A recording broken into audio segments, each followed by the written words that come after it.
Jadi ini perlu kita renungi, jadi kalimah-kalimah suci ini.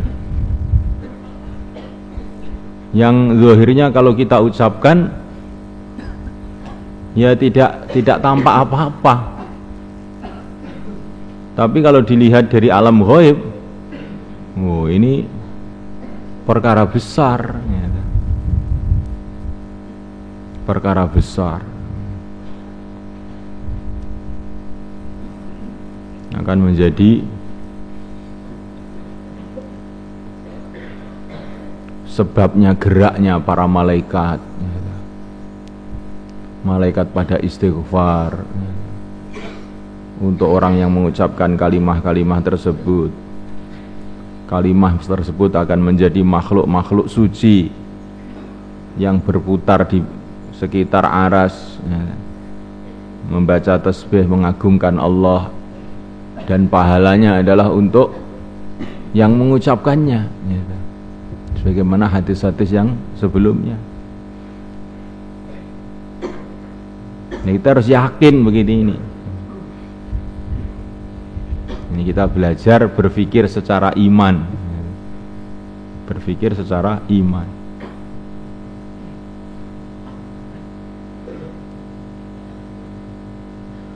Seperti kalau kita mencet listrik, gitu. Listrik itu dipencet di Malang sana, kelihatannya nggak terjadi apa-apa. Tombolnya dipencet, tahu-tahu Jawa hidup, Madura hidup, gitu.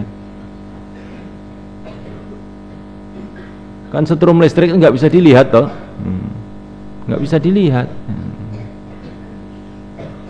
Nah, begitu juga amalan-amalan itu.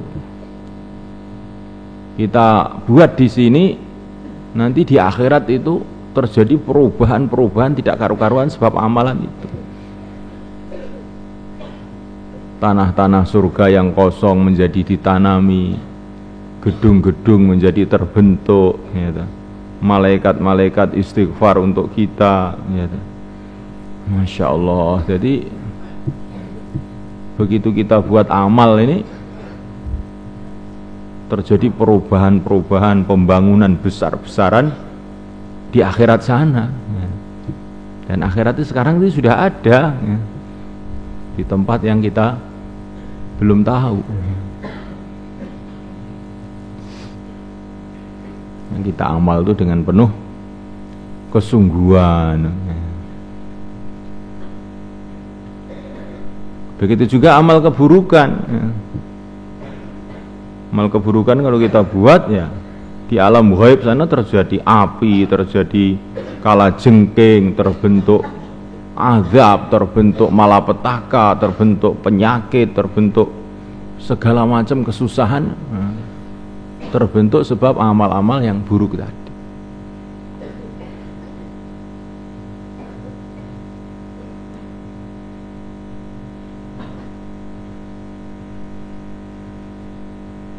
Jadi jangan kita hanya memandang secara zahir. Orang iman itu memandang secara ghaib, secara iman.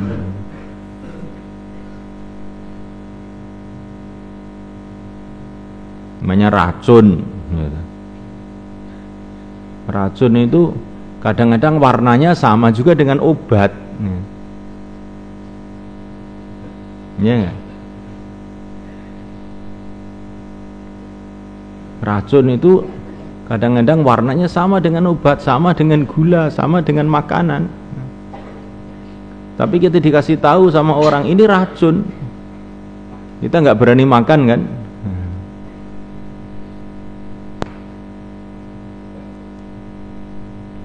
Dan ada racun itu yang kesannya itu setelah sehari, setelah 2 hari, setelah setahun, gitu. Setelah beberapa tahun.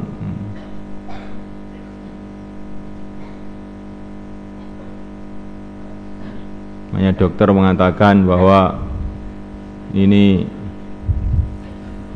penyedap rasa, MSG, ini berbahaya untuk kesehatan. Tapi tiap hari orang makan Indomie, makan ini kok nggak apa-apa. Ya enggak? Belum, itu belum ya. Nanti setelah sekian lama ya, baru terasa. Nanti setelah beberapa puluh tahun itu tahu tuh livernya lemah, paru-parunya lemah, ininya lemah ya. Setelah sekian lama.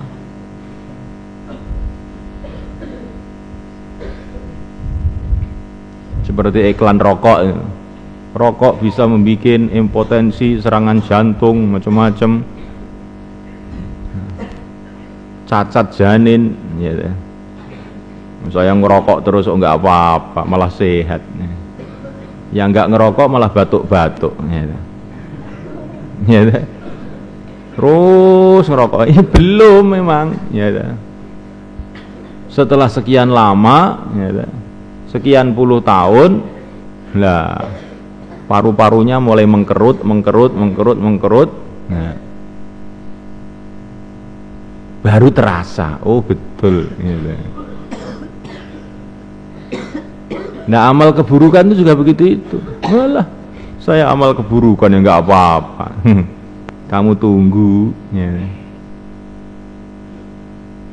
Nanti lama-lama akan ada resikonya.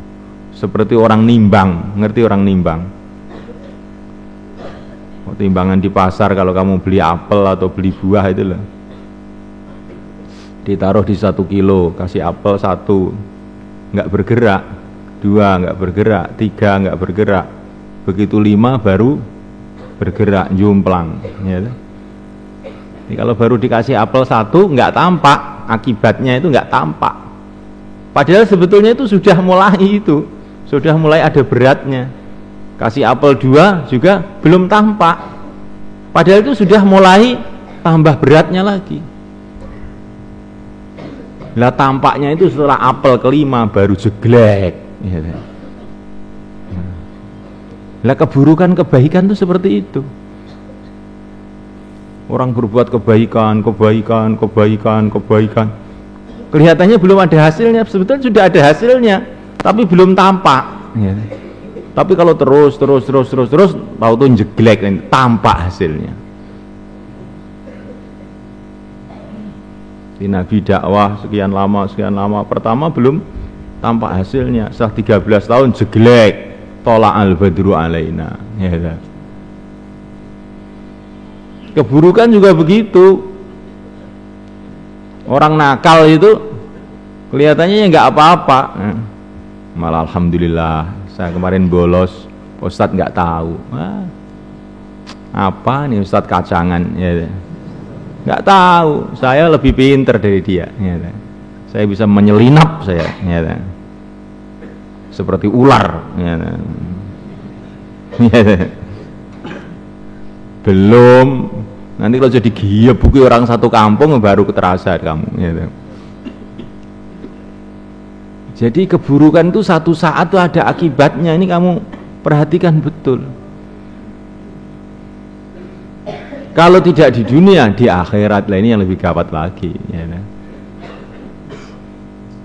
Walanudhiqannahum minal adzabil adna dunal adzabil akbar.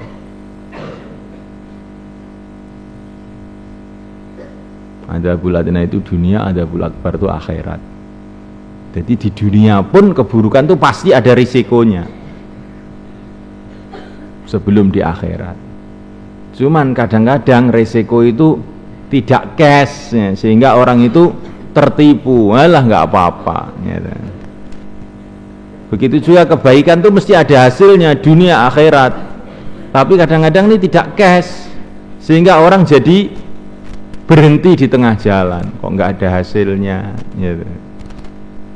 Ya, kalau orang sabar, yakin, maka dia akan terus. Wa an Abdullah bin Mas'ud radhiyallahu ta'ala anhu qala, idza haddatsukum, bila aku bercerita kepada kamu bi hadisin, dengan satu hadis, atainakum, maka aku akan mendatangkan kepada kamu bitasdiqi dzalika, dengan pembenaran hadis tersebut, fi kitabillahi, dalam kitab Allah. Jadi setiap hadis yang saya ceritakan kepada kamu, nanti akan saya ceritakan ayat Quran yang membenarkan hadis tersebut. Innal abda, sesungguhnya seorang hamba, idza qala, bila dia berkata subhanallah walhamdulillah wala ilaha illallah wallahu akbar wa tabarakallah, dan maha agung Allah, qabadha, maka mengambil alaihina, atas kalimah-kalimah tersebut, malakun, seorang malaikat. Jadi kalimah-kalimah suci ini di pandangan malaikat ini menjadi satu benda yang bisa diambil, bisa merupakan cahaya atau apa, nah, kita nggak tahu. Wa dhammahunna, dan malaikat itu menyimpan kalimah itu tahta janahihi, di bawah sayapnya. Wa sa'ida, dan malaikat itu naik bihinna, dengan membawa kalimah itu. La yamuru, dia tidak lewat ala jam'in, atas kumpulan minal malaikati, dari para malaikat, illa astaghfaru, kecuali mereka minta ampun liqailihinna, bagi orang yang mengucapkannya. Hatta yuhayyi, sehingga dia memberikan penghormatan. Hatta yuhayyi, sehingga dia memberikan penghormatan bihinna, atau yuhyi juga bisa. Hatta yuhyi, sehingga dia menggembirakan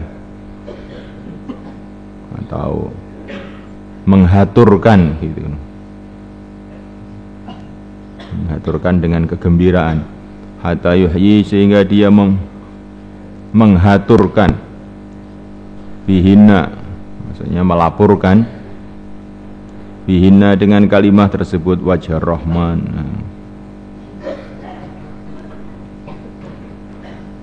Jadi kata Yahyuhi maksudnya asalnya menghidupkan, tapi menghidupkan di sini maksudnya ya menghaturkan atau menggembirakan,